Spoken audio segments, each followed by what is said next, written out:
action to action, ছাত্র সমাজের action, জনগণের অ্যাকশন, দফা এক দাবি এক, শেখ হাসিনার পদত্যাগ,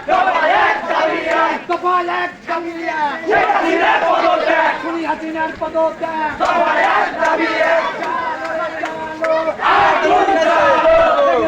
লেগেছে লেগেছে